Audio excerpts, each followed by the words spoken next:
یہ آپ سب سے سوال ہے، میں اپنے گریبان میں، آپ اپنے گریبانوں میں جھانکیے۔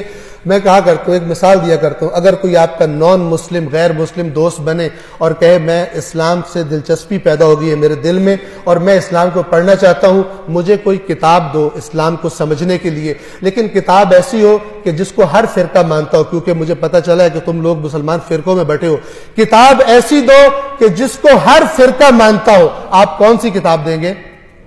جی قرآن دیں گے نا، اور کوئی کتاب نہیں ہے۔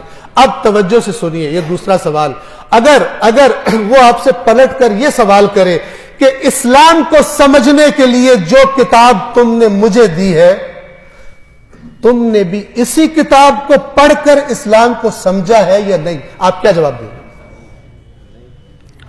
بڑے کم ایسے مرد پیدا ہوں گے جو کہے میں نے اپنا دین قرآن پڑھ کے سیکھا۔ یہ بہت بڑا ظلم ہے، یہ بہت بڑا ظلم ہے جس کی شکایت رسول اللہ قیامت کے دن کریں گے، میری امت نے قرآن چھوڑ دیا تھا۔ کسی کے پاس کوئی ایکسکیوز نہیں ہوگی، میں تو فلانا مولانا صاحب کی بات سنی تھی، میں نے فلانا، اللہ کہے گا میں ہر مولانا سے بڑا تھا، تم نے میری بات کیوں نہیں پڑھی، تم نے میری کتاب کیوں نہیں پڑھی؟ اگر گمراہ ہوئے ہو میری کتاب سے دور رہ کر، اس کے ذمہ دار تم خود ہو۔ یہ میرا رسول تمہاری یہی شکایت کر رہا ہے کہ میری قوم نے قرآن کو چھوڑ دیا تھا، میری قوم نے قرآن کو چھوڑ دیا تھا۔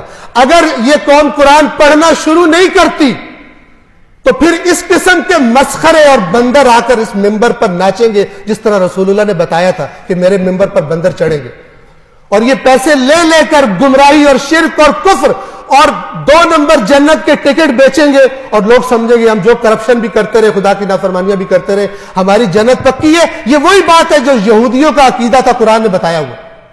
کرپٹ تھے، سمجھتے تھے ہم جنت میں جائیں گے، غیر ذمہ دار ہو گئے، رسول اللہ کے منکر ہو گئے، سمجھتے تھے ہم جنت میں جائیں گے۔ خدا را قرآن مجید کو پڑھیے۔